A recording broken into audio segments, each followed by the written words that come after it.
It's 10 o'clock now, so we're going to start prompt so we can get this over and done with as quickly as possible. We've got 3 presenters today. Each will be talking for about 15 minutes each about their specific area of ransomware. So the first person is going to be Kelvin Murray, who's a threat researcher from Webroot. So his presentation, his part of the presentation, is going to be about the evolution of ransomware and how it's affecting people today. The second person is Sham Mia, who's the channel manager from Webroot, and he's going to be presenting about how Webroot can assist in protection against an attack. And then the third person is Charlie Smith, who's the pre-sales technical engineer from Arcserve, who's going to talk about how Arcserve UDP will assist in the recovery of data in case an attack hits to obviously stop a customer having to pay the ransom.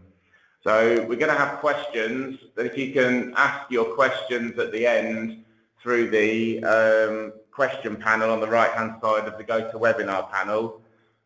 We'll go through all the questions at the end and review them all. And we're actually recording this webinar as well, so if you do need to duck out, or for anyone that registered that isn't able to attend, you know, we can send you a recording of it and you can send it on to colleagues and things like that. So without further ado, I'm just going to hand over now to Kelvin Murray, who can talk about the evolution of ransomware. Okay, thanks a lot. As you could guess, this is about ransomware, and my name is Kelvin. I've been working with Webroot now for about 7 years, and I'm currently working in the threat research department.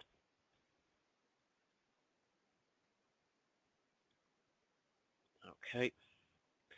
So I'd like to open up with a few stats from recent studies. So the first one there, for the first time in its history, cybercrime has surpassed traditional crime in the UK. So it's quite amazing from the last few months. The total cost of crime in the UK, just from traditional crime, what people would think of as crime, is actually less than the total cost of cybercrime in the UK.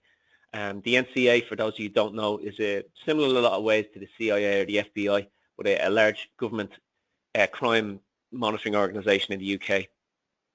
The second one here, global annual cybercrime costs will grow from 3 trillion in 2015 to 6 trillion by 2021.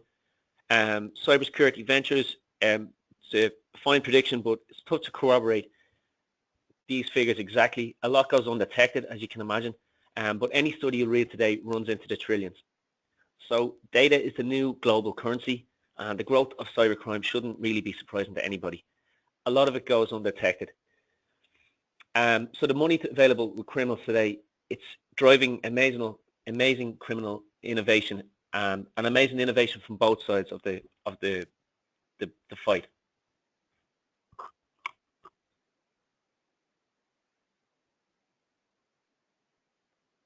Okay, ransomware, as the name suggests, is software that holds something to ransom.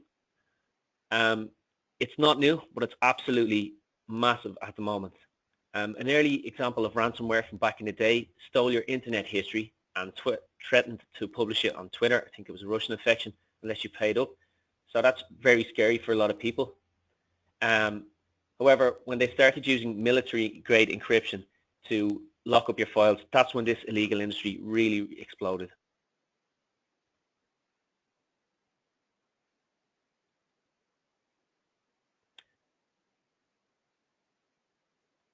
So here is one of an early ransomware infection. This was back in the day when we had locker types infection, and this was called the FBI infection. The original in 2008 said you had child porn on your machine, and it warned you of an arrest. The feds were going to show up at your door if you didn't pay. Even if you didn't believe these messages, maybe you just paid because you wanted your machine back. They were very tricky to remove. I used to work in the malware research or the malware removal team back in the day. Really tricky to remove, but they did no lasting damage to your machine. As you can see there, the early infections used money pack, which were those credit cards, the temporary credit cards you get from the shop. And these messages contained threats and embarrassment. These would later change. There was ones for Ireland, there was ones for the UK, ones for Czechoslovakia, even infections that would change their locale based on whichever country you detected you were in.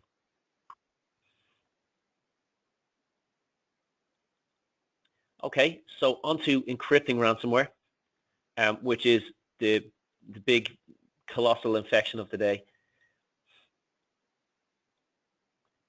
So ransomware has ruled the world of malware in recent years, and it shows no sign of stopping anytime soon. A recent study by the Herjavec Group puts the cost of ransomware in 2016 at $1 billion a year. Infections holding something to ransom isn't a new thing, but victims without backup with encrypting ransomware usually have no choice but to pay. Ransoms today are paid through Bitcoin, and this currency, along with clever use of the dark web, means the criminals are usually never caught. So Bitcoin itself, a lot of people think is untraceable. It's actually quite traceable for the right people, but there's very easy to use Bitcoin laundering services that behave exactly like other money laundering services do. They're quite cheap, and these mean that you have very, very little chance of getting caught.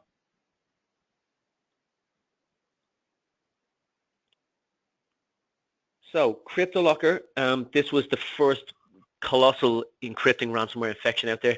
It was the first really big infection of its kind to hit the world. It encrypts your files and it charges you a ransom to decrypt them.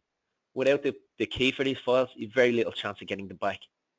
Pictures, documents, music, videos, backup, and quite a lot of things, but mostly documents and data could be hit. So the type of encryption used by this infection was the same type of encryption used by intelligence agencies and companies with really sensitive information. It would take one machine, 1 by 10 to the power of 24 years to crack AES encryption by brute force, and that's actually longer than the universe is expected to last. Even if you had every machine in the world somehow working in tandem together to crack the encryption, it would take forever.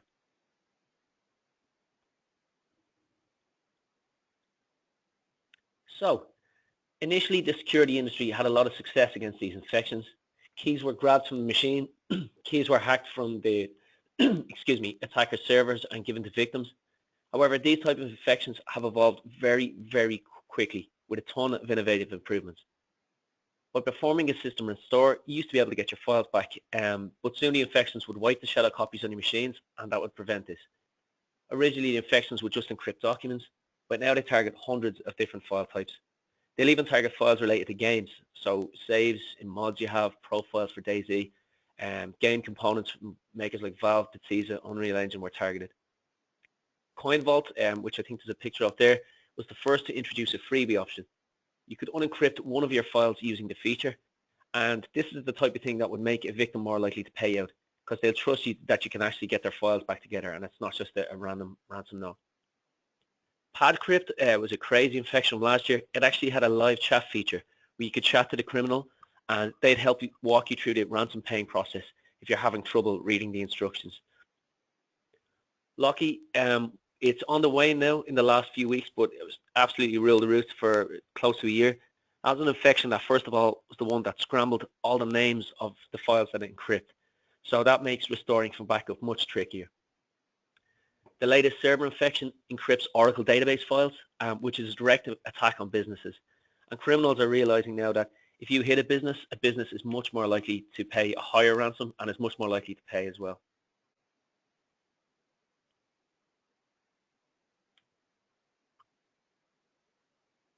Okay, so an example of how criminals are getting creative can be seen in this recent targeted attack on a hotel, the romantic Sea Hotel Jägerwert. This luxurious 4-star hotel in the Austrian Alps had no choice but to pay the 1,500 ransom, as their door system was completely disabled this year in January in peak holiday season. So this very busy hotel, a hotel that rakes in a lot of money, paying 1,500 euro to get your doors back working again, it's a pretty key part of your hotel, isn't actually that big of a ransom, I would say, and I'd imagine the criminals probably could have gotten away with more.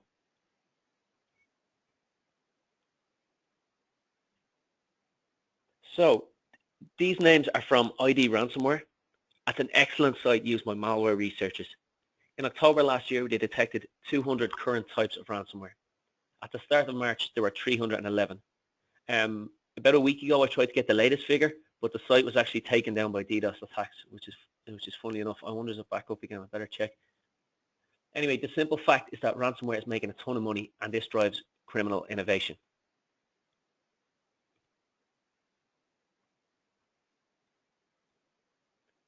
Many companies, including Webroot, predict no end to these types of infections soon.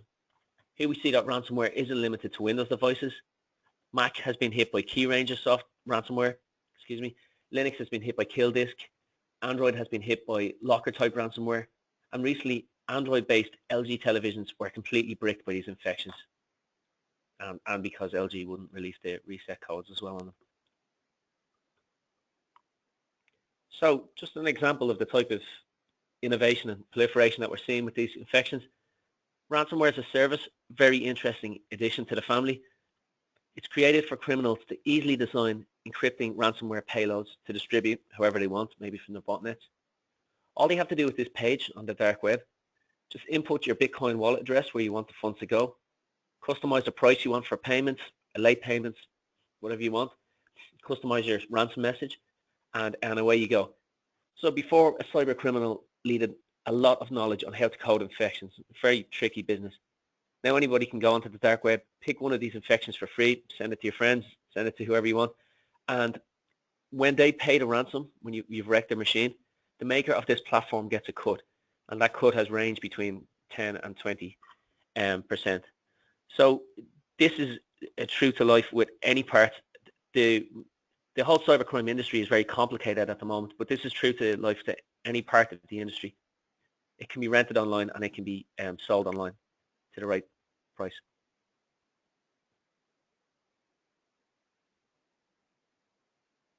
Okay, so next I'm going to talk about a worrying trend, but something that everybody should definitely be aware of, and that's targeted attacks. So the FBI made a warning at the end of last year, and it was similar to a warning with other UK organizations. Ransomware such as crypto infections are getting more targeted. So before, you would just send out infections to as many people as possible, send out 1 million emails, try to get 1 million people infected and see what you can come up with. There is a cost of doing business for people, and that's why targeted infections are much more of a risk. RDP breaches are a massive risk at the moment, and if you don't know about that, the first thing you should do when this speech is over is go and look them up and make sure your business is protected against them. So if you want to get a lot of people infected, you can do something like renting an exploit kit. That means anybody that visits a website will get infected. This will cost a criminal $4 grand a month to rent. It's much cheaper and efficient for a criminal to concentrate on ruining one business. If you know one business is weak and one business is likely to pay, it's the right tactic to do. US victims, for example, are more likely to pay than Spanish victims and are generally paid more. So an exploit kit is a way of getting many people infected online, but targeted attacks are just a lot more effective, especially if you have a small crime gang involved.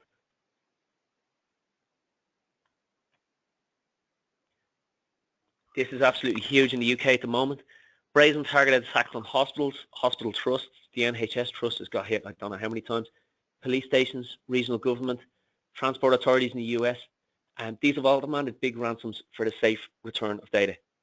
Organizations such as these often have messy security arrangements and have no choice but to pay out because their data is so important. The Irish Health Service last year or the year before actually asked for an extension to keep using Windows XP. And that's long after it was discontinued for security reasons. So that's really, really worrying. And you can imagine they have a lot of old systems with charts and with patients' records on it and stuff. So they'd be hesitant to update their security infrastructure. So you might think that you only get targeted if somebody's out for you, but you might get targeted just because you're somebody that's easy to get money from. So surely it would be better, you would think, to email everyone on earth and see who bites. Emailing people and getting people infected comes with a cost. These days, the writing of infections, the distribution of infections, the infection network management, the money moving, the financial laundering, the separate parts, all done by separate parts of crime gangs. And everyone takes a cut. So much like a marketing or sales budget in a company, to distribute a product takes cash investment, and there's a cost of doing business, especially with how complicated. This picture is actually from the old Zeus infection, but it applies to all infections today. Most ransomware infections will display their messages in your language, so who's going to pay to do that translating? And with that, I'd like to pass it over to my colleague Sham. He's going to talk to you a little bit about what Webroot does to combat these infections, and questions and answers will be afterwards. Thank you.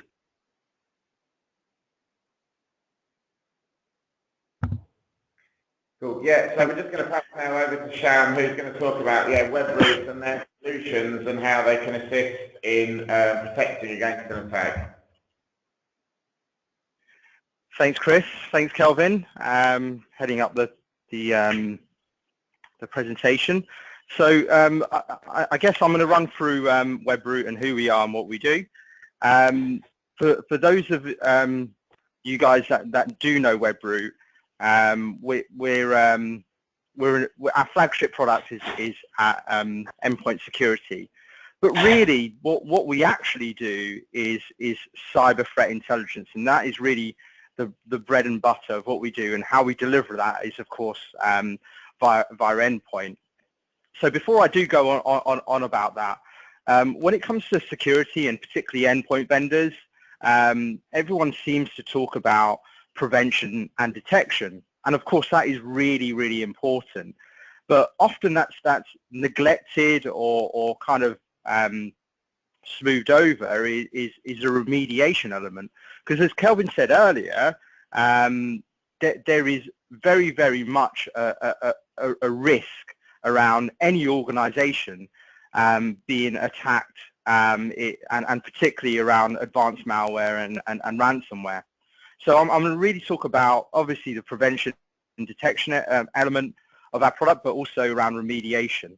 So just to start off with, I'm going to talk about our threat intelligence network, and this is really everything that we do. So our threat intelligence network is hosted in Amazon Cloud, so you get 5 nines levels of service. But all of our customers, all of our consumer customers, and by the way, we have the biggest consumer base by a significant distance over in the US, that contributes to our threat intelligence base. Then on the bottom of my slide, you'll notice there a whole bunch of different vendors that we OEM with. Funnily enough, some of those vendors are competitors of ours. So the likes of Intel Security, for instance, RSA, Cisco, OEM our products, and their customers and our OEM agreements feed into our threat intelligence database. Now, what we do with that information is that we use artificial intelligence coupled with machine learning, and combining that with the guys like Kelvin, our threat intelligence guys, located around the globe, to bring together and we see more of the cyber world than anyone in the industry. So we see 95% of the cyber world, and that's significant. If we imagine the universe to be quite a big place, and the cyber world is just as big, we see a huge element of that. So our threat intelligence is really the heartbeat of everything that we do. So in terms of our endpoint protection, this is obviously our flagship product, and our architecture is very, very different to anything that any of our competitors do, because we leverage our threat intelligence cloud. So if I just get this slide changed, bear with me. So Webroot has the smallest, lightest, and fastest client in the industry. It's only 700 kilobytes. I'm sure everyone on this webinar today is probably too young to remember the trusty floppy disk. You can fit a Webroot agent on, well, in fact, 2 Webroot agents on a floppy disk. But really, we leverage a whole bunch of different things from our client. So, of course, our client does have some local lists, good and bad, and it does have some signatures. But where we are different is leveraging our threat intelligence cloud, getting our cloud to do the majority of the legwork, using pseudo execution, which I'll come on to in the next slides, and then look at the behavior of a particular, a potentially malicious piece of malware. Now, having a very, very small and light client allows you as a customer to really deploy extremely easily within minutes, for instance. Scan times are negligible, and also it doesn't slow down the machine. So you don't have to have an arduous client on there that has to scan everything that comes in and subsequently slows down your machine to a grinding halt. So moving on to my next slide, how we categorize good, bad, and unknown. And it's probably a good point to say here how we also look at good. So I mentioned our threat intelligence cloud. Our threat intelligence cloud looks at good stuff, and we categorize that. So what happens within our architecture is that a new file comes into a workstation. It could be a virtual server, it could be a laptop, it could be a desktop, it could be any kind of endpoint. So it comes into then the workstation, and subsequently what we do, we create an MD5 file, and that's a unique fingerprint. At Webroot, we're all about speed and efficiency, and that's a very, very quick way of determining and putting a unique identifier against a file. Instead of, so for example, you may have a file that could be 20 megabytes or it could be a gigabyte. You don't want to send that out up into our threat intelligence cloud because that's going to really cause latency. It's going to bring down your broadband. It's going to do all sorts of things. So having this MD5 file, which is a negligible amount of bytes, but is a unique identifier, goes up into our threat intelligence cloud. So when it does get into our threat intelligence cloud, as I mentioned, we see 95% of the cyber world. We subsequently ask a simple question of, hey, Webroot Threat Intelligence Cloud, have you seen this before? Yes, we have. We classified it as good, so we'll tell the client to execute. So really, that happens in a matter of milliseconds. That the user doesn't really isn't particularly aware of. So if I go into the next slide. So that in terms of the bad, it follows the same sort of protocol. We look at that. We will create an MD5 file if a new file comes in, and we'll create that MD5 file. We'll send it out into our threat intelligence cloud. We'll again ask that simple question of, have we seen it before? If we have, yes, we convicted it as bad, and therefore we'll tell the client to block that. Now, the good and bad is pretty much what a traditional endpoint vendor would do. Our architecture is different, but it's kind of the same kind of result. Now, what we do very different, and really what I mentioned earlier, the cool and sexy stuff that we do is around an unknown. Kelvin mentioned a lot about targeted attacks, and those targeted attacks are typically unknown pieces of malware. So we start with the same sort of route. A new file comes into the workstation. We'll create that MD5 file. We'll send it out into our threat intelligence cloud. Now, subsequently, from that point onwards, our threat intelligence cloud hasn't seen this before. So we'll send a message back of, like, look, I've not seen this before. It's unknown. So what Webroot will do, we'll start to sudo execute that file. And what we mean by sudo execution is that we open that file up in a safe environment. So, for example, we'll restrict certain things that particular file can do. So, for instance, if it's starting to harvest your personal information, for example, your credit card details, or it's looking for your phone numbers, or whatever, we'll be able to restrict those actions. Or if it's starting to communicate with a known IP address that, for example, might be in Ukraine, not that Ukraine's bad or anything, but it could be an IP address that we know to be sending out malicious spam, for instance. We'll be able to restrict that that file and start looking at its behavior. And by looking at its behavior, we'll go, right, Threat Intelligence Cloud, have you seen this behavior before? And if we have, it might be similar to a variant of ransomware there, or it might be similar to an advanced malware, or even our machine learning may have predicted that cyber criminals are starting to create this sort of behavior. And subsequently we'll go, yep, this is very suspicious activity. We would actually like to convict it as bad, and we'll block that file. Now, what happens is that because that file is kind of pseudo-executed, and as example, it might have been a piece of ransomware that has attempted to encrypt your files, or it might have been offline, where the user wasn't connected to the internet, and subsequently afterwards they connected to the internet, and because that file has been opened up in a safe environment, what we'll do with Webroot, and this is the really, really important part, which I mentioned earlier, around remediation.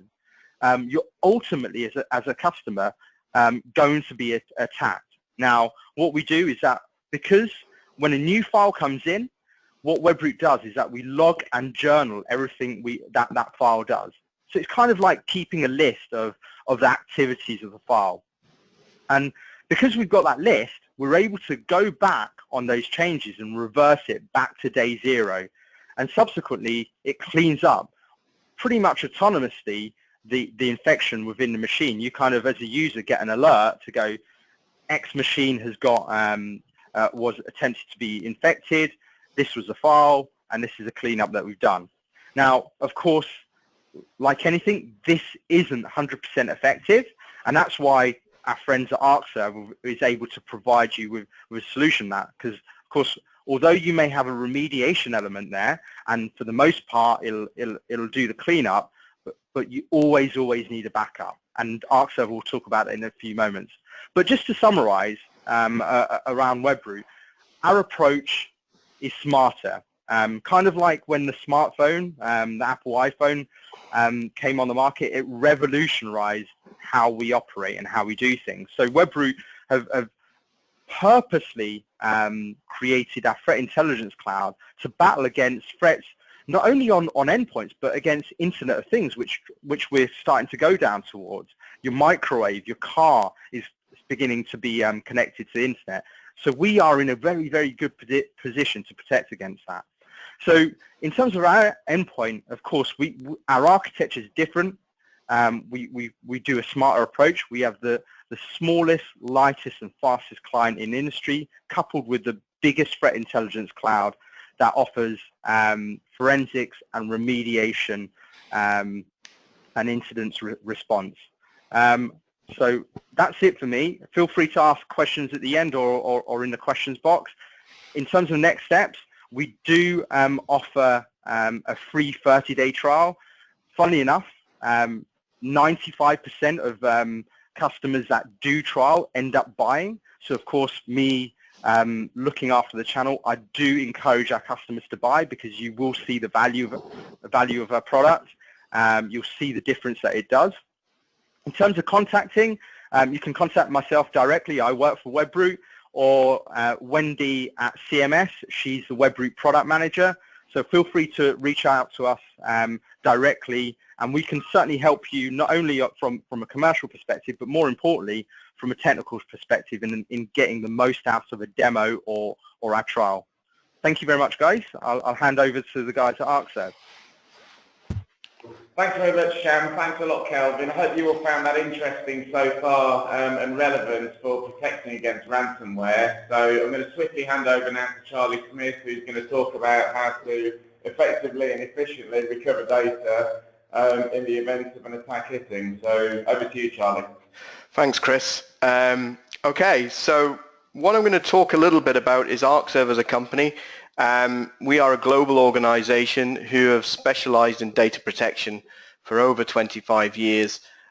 Arcserve, in more recent years, is an independent company. Since August, September 2014, we went back to being an independent company, and we specialize in data protection. Our solutions are sold exclusively through our partner business, and we have distribution and partners all over the world. Essentially, Arcserve traditionally was a software solution company providing data protection software, but in more recent times we've moved into selling data protection appliances, and we also have a cloud to provide disaster recovery as a service and off-site data protection for your critical data sets. Just also to mention that we've won a lot of awards over the last 18 months, 2 years, and I'll touch on some of these at the end. Okay, so before I dive into the threat, I just want to explain what UDP is. UDP is a next generation unified data protection solution, and it really provides a sort of a single stop unified console to manage all your data protection needs.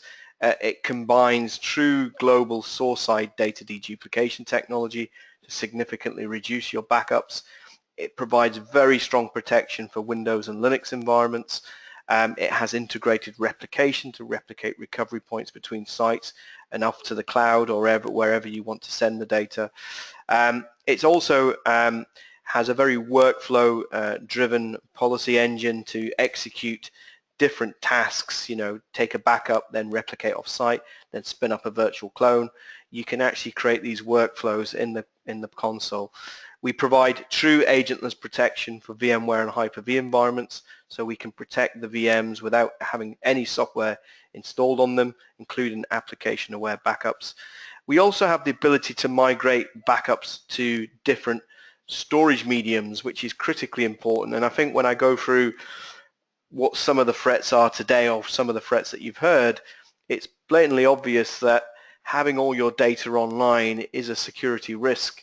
And even though I would say there's been a big shift in the last 5 years of customers wanting to get rid of tape technology and move to all disk-based or cloud-based data protection, I think with ransomware and cyberware in general, there's a trend now of customers actually starting to realize that having offline backups is critically important to your data protection strategy, and we'll talk a bit more about that.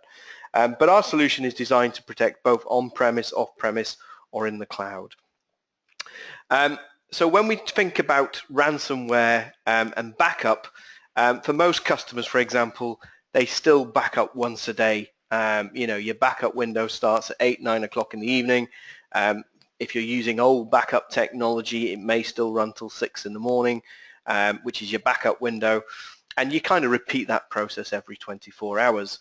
Now, the challenge is that with disaster recovery in general, that was always fine, you know. But with ransomware now, organizations are starting to realize that having a once-a-day recovery point is not really good enough, because if you get hit with a ransomware attack in the middle of the afternoon, and you suddenly have to recover systems that have been infected or encrypted, you know, you could potentially lose 18 plus hours worth of data change, which could be catastrophic for certain organizations.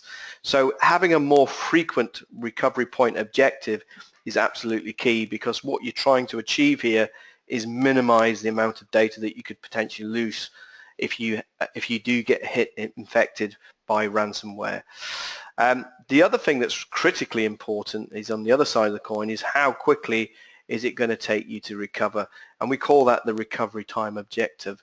And I think ransomware in general is allowing organizations now to rethink their SLAs, and sometimes when you rethink your SLAs, you suddenly realize that your current data protection solution, it doesn't cut the mustard anymore, because it's only capable of doing a daily backup, and it takes a long time to restore as well.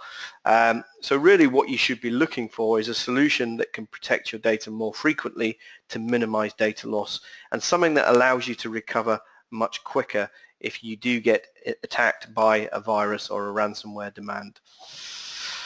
So some of the best practices with data protection around ransomware is that you should always protect the source machine. And I'm not just talking about data protection, I'm talking about having intelligent security software on your endpoints, because it's ultimately your endpoints is where your infection's coming from. So having strong cybersecurity software and also a strong data protection strategy married into that is critically important. Take precautions to prevent infections in the first place. A lot of that comes down to end user knowledge, end user training. Even though these cyberware attacks are getting more sophisticated, a lot of them still come in through, you know, an attachment seeming sent into a bogus email. A naive end user thinks, oh, what's that? Clicks on it, and before you know it, you know, he's infected half your network. And often when you do get these attacks, there's no alarm bell pops up onto your screen saying you've been infected. Sometimes these attacks go unknown for days, and then once the infection's well into your organization, this is when the demands start to present themselves. So sometimes these attacks are very stealthful in the first phase, and an end user could be completely oblivious to the fact that he's opened up a virus into your network. Perform regular backups. I know it's common sense, but it's true. You know, I was visiting, you know, customers yesterday who told me, for example, that when they deploy new VMs, they don't back them up unless the business tells them to. And I was kind of amazed by that kind of attitude, you know, that surely that's a massive security breach to your business, that you're only going to protect systems that you've explicitly been told to protect. I think most organizations protect systems by default, but you need also solutions that, for example, that if you are predominantly virtualized, will auto protect new VMs. You don't have to go in and manually assign a VM to a backup policy before it starts being protected. So having intelligence in your data protection software can also help you perform regular backups and make sure all your critical systems are protected. We also say follow the 3-2-1 strategy for backup. So one of the copies should be offline, and then this goes against, I suppose, the general feeling in the market now where everything's online, everything's automated, customers want to get rid of tape. Offline backups are a pain because it involves users having to do stuff.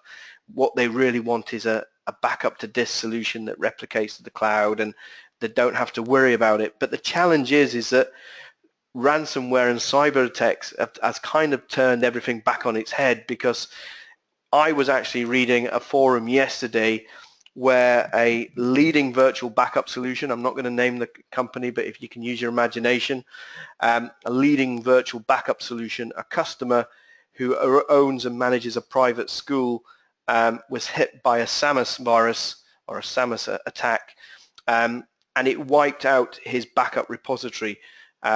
So when he went in and he got onto the technical support for this backup software vendor and they did some checks, the actual backup recovery point history had completely been wiped out.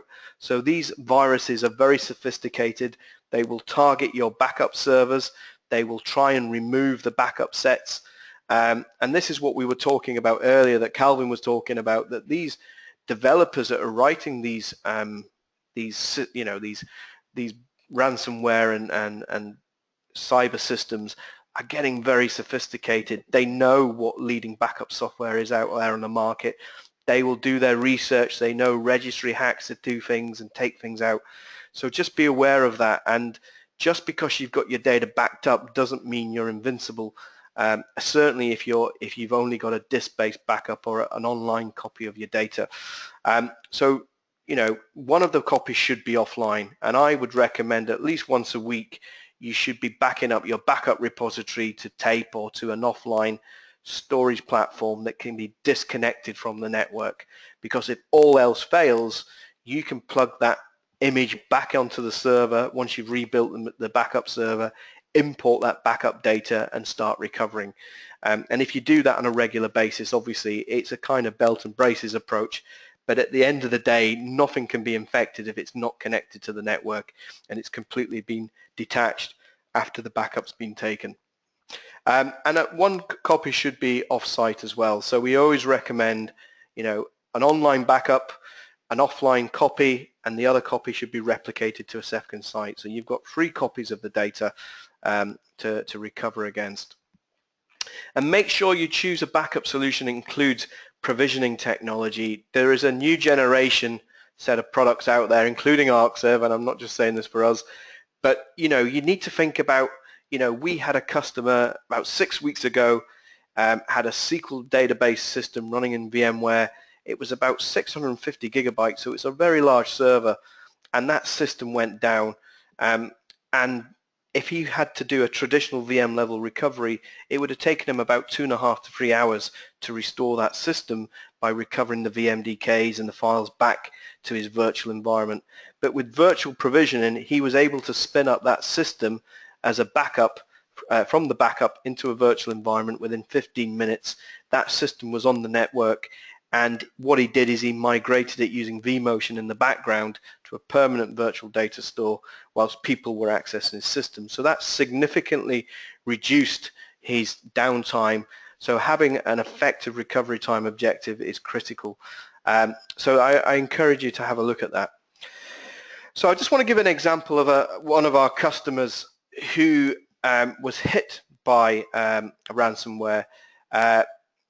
You know, this is a very well-known publisher in the US and the UK. I'm not going to say any more than that. It supports a few hundred users in their publishing business. The corruption came in as an attachment called pictures.zip with a spoofed email address. You know, and again, this comes down to end user awareness. A naive end user, click happy on his mouse, open that attachment. In that pictures.zip, there was a file called photos.zip, which was the infection. It wasn't actually a zip file, it was a bogus zip file. It was actually kind of like a Trojan virus that came in, concealing the BART virus, and it infected his network.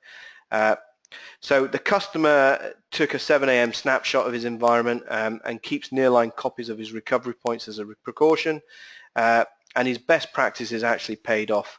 So using Arcserve was a key for his ability to thwart the attack and recover the infected systems and their data. It actually took them 28 hours to determine the source, and this is what I'm talking about.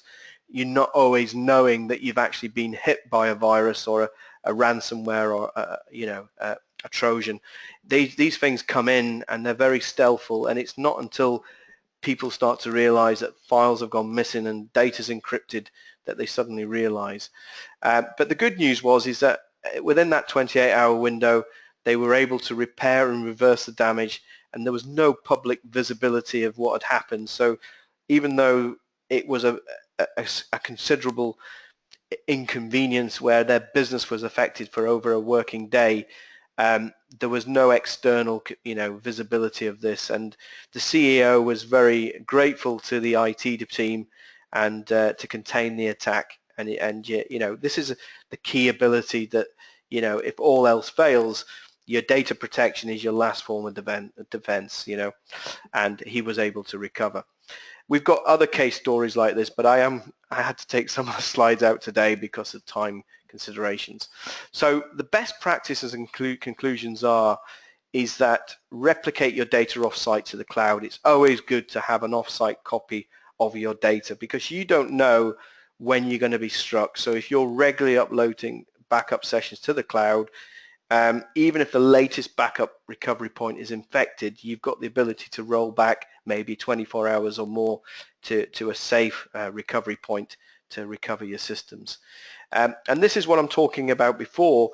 If your backup server gets infected or if your backup data is on a shared network, which is also a bit of a security breach, if you're using a NAS target as your backup data, you need to be very wary of that because NAS devices are accessible by other users or other systems, and often NAS is very easy to infect because your backup server security might be quite good and you've got a folder on a NAS drive which is acting as your backup repository, but unbeknown to you, the viruses and malware can get in from other avenues onto that NAS and encrypt your backup data. So I tend to recommend, if you're going to use NAS data, use an iSCSI volume which is dedicated to your backup server and it can't be accessed outside of that.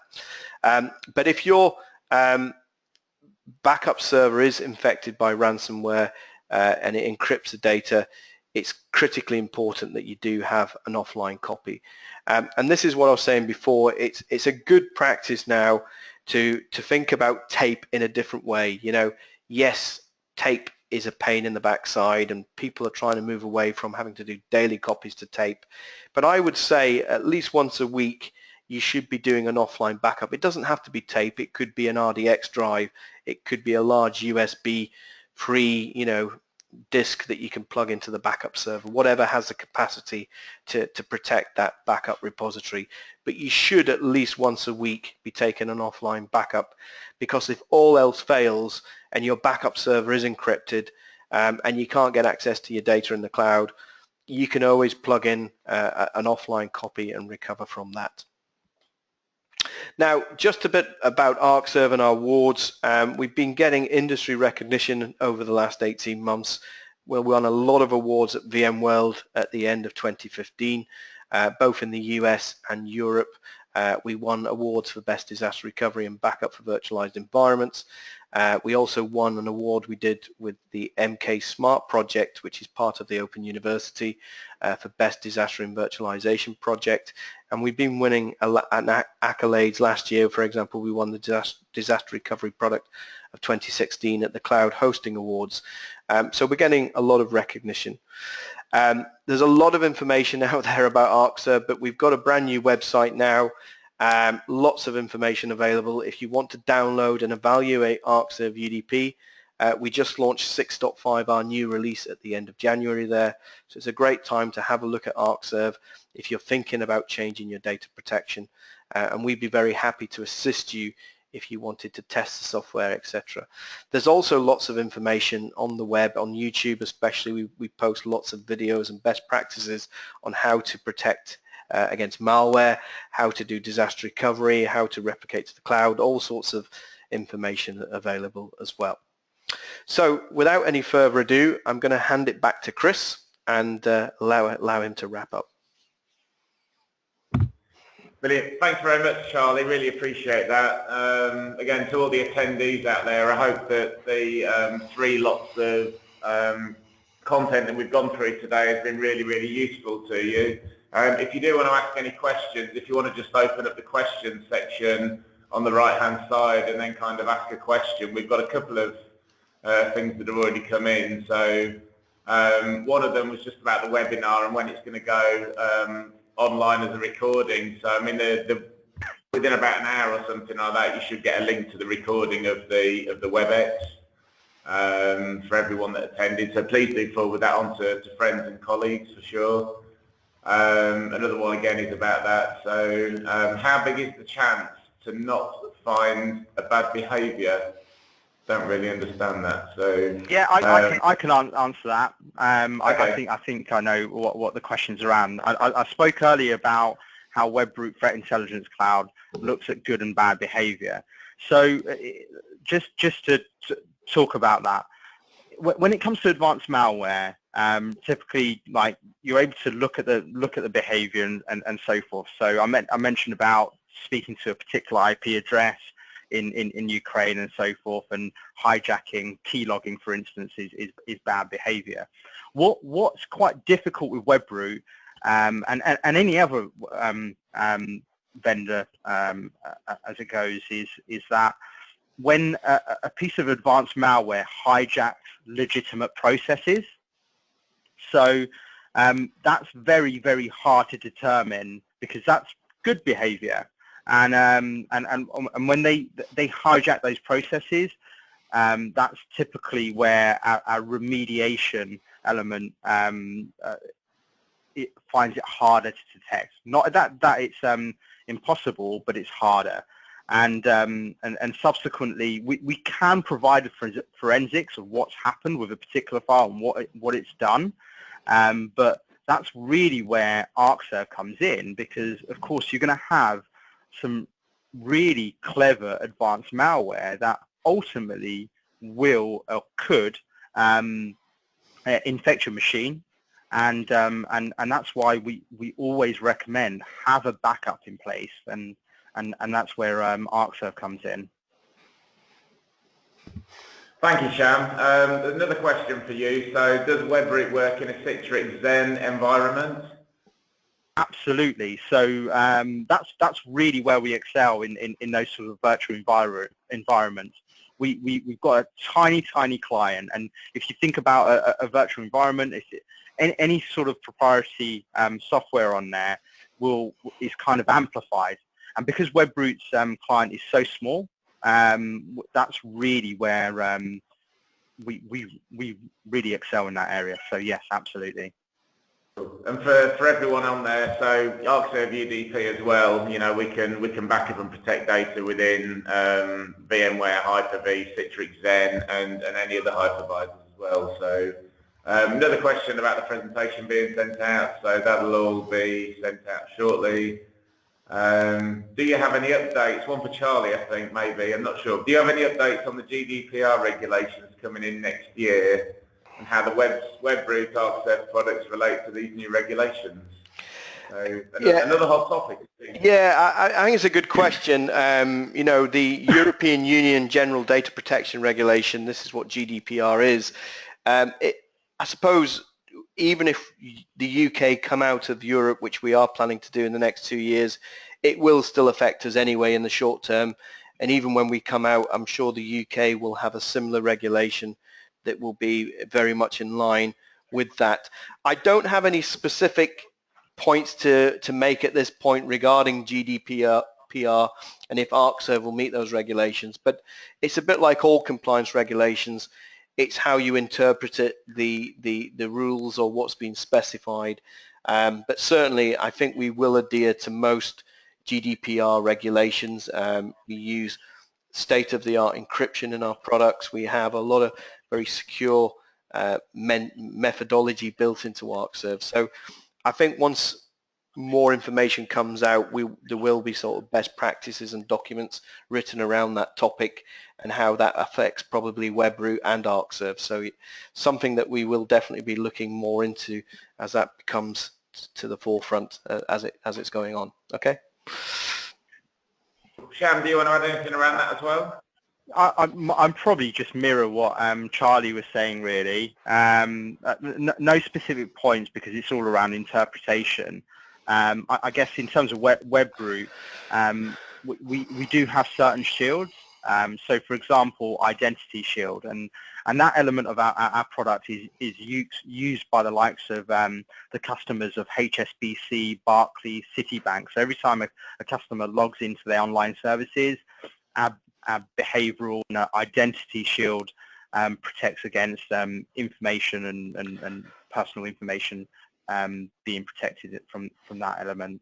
But it's all around interpretation, like I say, and we have to see what comes out in the next couple of years.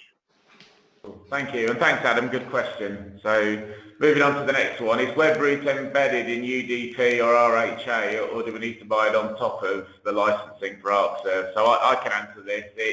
It's totally and utterly separate. So us as CMS, we distribute both brands, so we've got a bit of a partnership going on here. But yeah, it's two separate products, two separate installs, one for the security and one for the backup. So let's see if there's anything else. I think that is it. I don't know, there's still plenty of people on the call. If anyone else has got a question you want to ask, please do so on the right hand side. I'm just going to give it a little bit, 30 seconds or so, and if we don't get anything else pop up, then I will wrap up the call.